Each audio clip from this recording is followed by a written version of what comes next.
Да, вот к вам есть один вопрос. Size bir sualım var. Дети, да, идут к вам на это лечение. Вот через они 2 месяца, 3 месяца бывает там. Deyək ki, uşaqlar sizin yanınıza gəlirlər, siz onlarla məşğul olursunuz 2 ay, 3 ay.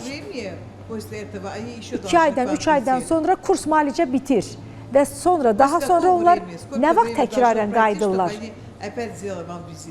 Aha, növbəti dəfə nə vaxt gəlirlər? Это зависит от того, с какой проблемой ребенок пришел. Aha, bu ondan asılıdır ki, uşaq hansı problemlə bizə müraciət etmişdi? Uşağın halı ilə, vəziyyəti ilə asılıdır. Biz əsasən mərkəzi sinir sisteminin bərpası ilə məşğuluq.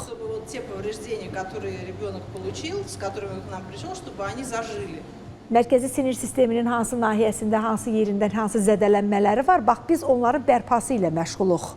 Центральная нервная система, она имеет, скажем так, свои особенности в восстановлении. Mərkəzi sinir sistemi özünü bərpa etmək üçün onun özünə məxsusluğu var. Степень ее повреждения изначально. Və onun, belə deyim də, səviyyəsi var. Hansı səviyyədə zədələnib mərkəzi sinir sistemi?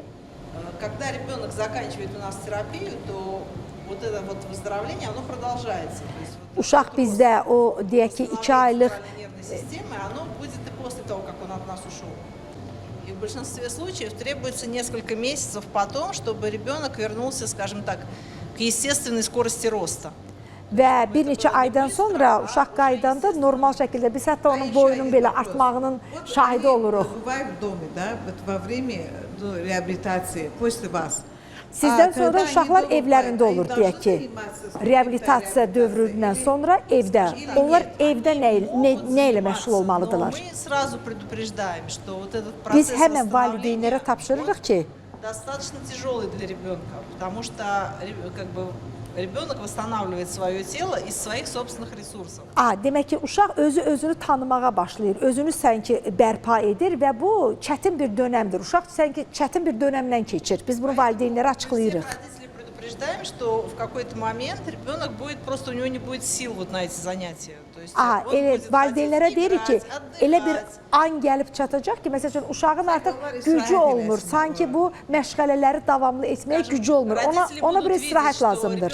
Лучше понимает речь, лучше воспринимает окружающее, у него появятся какие-то там новые возможности, навыки. Ola bilər uşağın deyir, təfəkkürü başlasın inkişaf eləməyə, artıq sizi daha yaxşı başa düşür, daha yaxşı davranışlarını daha yaxşı edir. Amma müəyyən müddətdən sonra uşağa bir istirahət də vermək lazımdır. Davamlı ola bilməz onun məşğələləri. Есть дети, которым вообще не нужна диета. Как пример приведу, вот сейчас у нас появился ребенок, его держали на диете. Да? Анализом мы видим, что у ребенка очевидный дисбактериоз кишечника, у ребенка явная нехватка белка. Deməli, diqqət dağıntısı deyin. Давайте я так по-мужски немножко более сконкретизирую. Mən indi konkret olaraq sizə bir neçə məsələni ayırt edəcəm. И слишком много говорят и думают о том, что это способ лечения. Çoxları ilə başa düşürlər ki, diyeta müalicənin bir növüdür. Так вот я скажу одну жесткую вещь. С точки зрения нашего опыта, диета это не лечение. Biz öz təcrübəmizə söykənərək və kəskin olaraq söyləyirəm ki, diyeta müalicə növü deyil. И nельзя вылечить ребенка только диетой. Və uşağı yalnız diyetaya nəzarət edərək sağaltmaq mümkün deyil. Почему я говорю, что это жесткое высказывание? Потому что Niyə mən bunu kəskin şəkildə не deyirəm? просто так говорят про диеты и про то, что это лечит. Это большой бизнес. Və kimlər ki, yalnız və yalnız bu uşaqları diyeta ilə sağaltmaq mümkündür deyənlər, onların arxasında böyük bizneslər dayanır. Всякие об этом громко говорят всякие заинтересованные лица, диетологи, нутрициологи и так далее. Они на этом зарабатывают деньги. müəyyən Поэтому adamlar они var ki, будут məsələn, говорить о том, bəzi, что bir это dəqiqə üzr лечение. istəyirəm, mən tərcümə edeyim, bəzi diyetologlar var ki, bəzilərindən gedir söhbət, məhz bunun üzərindən, uşaqlara yazdıqları dietanın üzərindən və o dietada istifadə olunan, deyək ki, hansısa məhsulların alınmasında şəxsi biznesləri üçün, maraqları üçün istifadə edirlər. Да, прошу понять меня правильно. Мы вовсе не Mən против istəyirəm ki, məni düzgün başa düşəsiniz. того, что называется диета. То есть, Mən но diyetanın мы под əleyhinə этим deyiləm. понимаем другое. Иногда ребенку необходимо убрать что-то из питания. Например, сахар. Иногда молочное. Məsələn, Без elə этого məqam он var ki, зависит məsəl üçün станет. heç uşağa diyeta Ну, lazım не deyil, надо amma думать, что müəyyən только вот ərzağı это onun qida исправит rasionundan те проблемы, çıxartmaqla bu которые мы məsələləri həll etmək olar. Məsələn, şəkəri. Диета не выход, вот означает, что как будто Нет, диета я не же надо. прошу- Нет, Məsələn, сахар, siz deyəndə ki, diyeta Я- çıxış yolu deyil, я adamlar сказал, elə başa что düşərlər ki, diyeta ümumiyyətlə lazım deyil. Нельзя сказать, что это единственное, что может помочь. шоколад, это же Подождите, глютен, дай- это же... можно я объясню? Да. Mən sizə şəkər və şokolad. Значит, когда мы говорим о диете для этих детей, мы фактически говорим о питании, которое этот ребенок может усваивать и которое содержит все Biz необходимые pitaniyadan, ему biz diyetadan nutriyenты. danışanda onu demək istəyirik ki, əsasən bu uşağın qidalanmasında ona lazım olan nə ərzaqlar varsa, o ərzaqlarla qidalanmalıdır.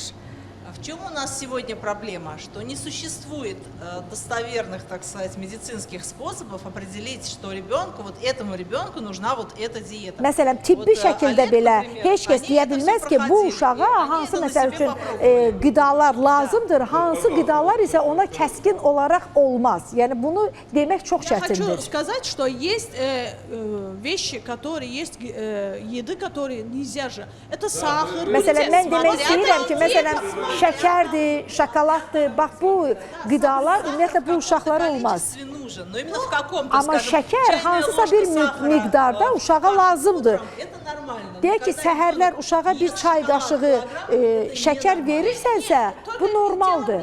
Amma sən kilo ilə uşağa şəkər verirsənsə, olmaz. Если ребенок агрессивный, шоколад, Məsələn, глютен, uşaq aqressivdirsə, еще агрессивный стал. məsələn, o uşağa deyək ki, əlavə şokolad vermək, şəkər vermək uşaqda aqressivliyi daha da artırır. Mən bunu demək istəyirəm. Активный, если ребенок гиперактивный, Məsələn, uşaq вот hiperaktivdirsə, məsəl üçün ona artıq dərəcədə şokolad vermək olmaz. Вот они Ага. это прошли, они были Məsələn, у Alex bizim нутрициологов, они bu делали sarıdan suallarımızı cavablandırsın, çünki bu valideyn artıq bu etapı keçib. удивительные родители, они прошли все, что Və можно. Вот все, что çox, есть. çox вот они gözəl, потом çox belə deyim də, möcüzəvi valideynlərdir ki, onlar artıq bütün bu etapları keçiblər. У нас очень мало времени. Nə qədər vaxtımız var bizim? 2 минуты у нас. Смотрите, в плане питания и диеты мы испробовали многие способы. Biz müxtəlif variantlardan istifadə etmişik diyeta ilə Но здесь bağlı. нужно понимать, что это все индивидуально, очень Bir şey индивидуально. anlamaq lazımdır ki, bu hər bir uşaqda individual şəkildədir. И в плане питания нужно попасть в точку, как бы. Və bu qida ilə bağlı deyir, lap nöqtəsinə düşmək lazımdır. Yəni onu dəqiqliklə bilmək lazımdır. Именно здоровье и состояние конкретно отдельно взятого ребенка любого. Xüsusi olaraq yəni uşağın o halı, vəziyyəti və sağlamlığı sırf elə ola bilər ki, məhz ona bağlı ola bilər. Находясь здесь в Баку, по совету, опять же, Йосефы, мы перешли, ну, я не могу назвать даже это диетой, ну, не Biz сложно. məsəl üçün Yosifə xanım Bakıda bizə məsəl üçün diyeta ilə bağlı elə də kəskin belə qərarlar verməyib, heç mən buna diyeta da deyə bilmirəm. Абсолютно несложно было для ребенка исключить, например, мясо и перейти на рыбу. Aha, məsəl üçün uşağın deyir, ətdən deyir, balığa keçməyi, bax bu bir balaca bizə Это çətinlik делается yaratdı. не просто так. Нужно понимать, что у ребенка есть определенная проблема с усвоением аминокислот.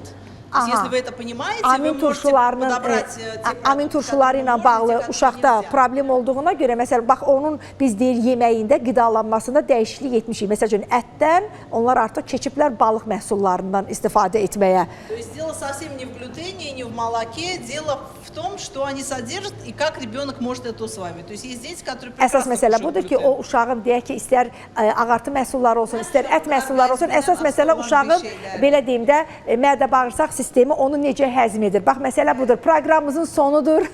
Organizmdən asılı olan bir Bəli, şeylərdir. sözsüz ki, И мы также У нас исключили минута. жирные сорта сыра твердого просто и Yağlı pшеничной və муки. bərk pendirləri yeməyi biz artıq bax bu tip pendirləri də belə yeməyi Пшеничной муки sıradan перешли çıxartdıq. на рисовую, гречневую. Даже обычным здоровым людям это очень полезно. Aha, düyü məhsulları demirlər ona. Fatıma xanım, nə deyirlər ona? Düyü.